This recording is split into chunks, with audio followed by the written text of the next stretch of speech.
आज का ये एपिसोड शुरू करने से पहले एक छोटी सी बात। क्या आप भी अपना पॉडकास्ट बनाने की सोच रहे हैं? तो एंकर ट्राई कीजिए। ये पॉडकास्ट बनाने का सबसे आसान तरीका है। नंबर एक, ये फ्री है। नंबर दो, इसमें कई सारे ऐसे टूल्स हैं जो आपको अपने फोन और कंप्यूटर पर रिकॉर्ड और एडिट करने की फैसिलिटी देते हैं। नंबर तीन, आप अपने पॉडकास्ट को डिस्ट्रीब्यूट भी कर सकते हैं, जिससे इसे स्पॉटिफाई और दूसरे प्लेटफॉर्म पर सुना जा सके। तो डाउनलोड कीजिए फ्री एंकर ऐप या विजिट कीजिए anchor.fm पर अपना पॉडकास्ट स्टार्ट करने के लिए। ये तो थी एक छोटी सी जानकारी, और अब शुरू करते हैं एपिसोड का सिलसिला। तो आज के एपिसोड में लीजिए सुनिए आचार्य चतुर्सेन शास्त्री के लिखे उपन्यास सोमनाथ के 95वें भाग वज्रपात को मेरी यानी समीर गोस्वामी की आवाज में।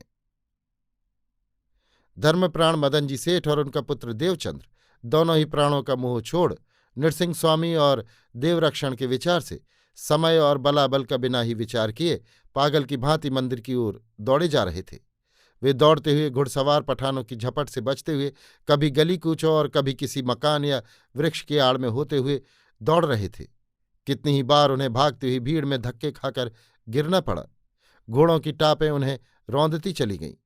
इस संघर्ष में पिता पुत्र का साथ भी छूट गया, परंतु इस समय मदन जी सेठ को न प्राणों की परवाह थी न पुत्र की। वो जैसे भी संभव हो देवता और उसके पुजारी नृसिंह स्वामी की रक्षा करना चाह रहे थे। वो सोच रहे थे, अमीर यदि उसकी करोड़ों की संपत्ति लेकर भी देवभंग न करे, स्वामी जी को छोड़ दे, तो उसे सब संपत्ति दे देंगे। मदन जी सेठ ने मंदिर के निकट पहुंचकर देखा, मंदिर की ध्वजा टूट चुकी है। सैकड़ों बर्बर सैनिक मंदिर के कंगूरों पर चढ़े मंदिर को ढहा रहे हैं। ब्राह्मणों और पुरजनों की लाशें जहां तहां पड़ी हैं। बहुत से बर्बर सिपाही लूट का माल लाद लाद कर ले जा रहे हैं। सेठ का सिर घूमने लगा। उसी समय कोई वस्तु लुढ़कती हुई उसके पैरों में आकर गिरी। सेठ ने झुककर उसे उठा लिया। रक्त से उसका हाथ भर गया। उसने देखा और उसका शरीर थर थर कांपने लगा। हे ईश्वर, वो नृसिंह स्वामी का कटा हुआ सिर था। सेठ में खड़े होने की सामर्थ्य न रही। सिर को गोद में लिए वो वहीं भूमि पर गिर गया। सैकड़ों आतताई घुड़सवार पैदल उसे मुर्दा समझकर कुचलते हुए चले गए। सेठ मूर्छित पड़ा रहा, परंतु उसके प्राण नहीं निकले। रात आई और चली गई। सेठ की मूर्छा टूटी। उसने देखा, आकाश में शुक्र नक्षत्र पूर्व दिशा में अकेला टिमटिमा रहा है। सामने भग्न देवस्थान विशाल दैत्य की भांति खड़ा है। मनुष्य का नामो निशान भी वहां नहीं है। वो उठा, मुर्दों और अधमरों को रूंधता नगर द्वार पर पहुंचा। वहां दूर तक गनगौर से लौटे हुए नर नारियों के छिन्न छिन्न शरीर भूमि पर पड़े थे।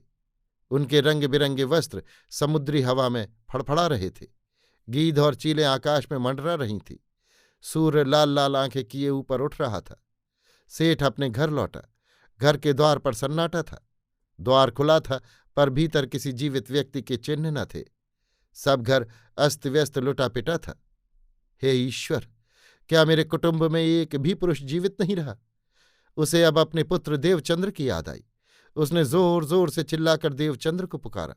धीरे धीरे एक स्त्री मूर्ति आकर उसके ऊपर गिर गई। ये सेठ की पत्नी थी। उसने रोते रोते कहा, वे सब कुछ लूट ले गए, वे कंचन लता को भी। आगे वो बोल न सकी और मूर्छित हो भूमि पर गिर गई। मदन जी सेठ भूमि पर बैठ गए। पत्नी को यत्न करके उन्होंने सावधान किया।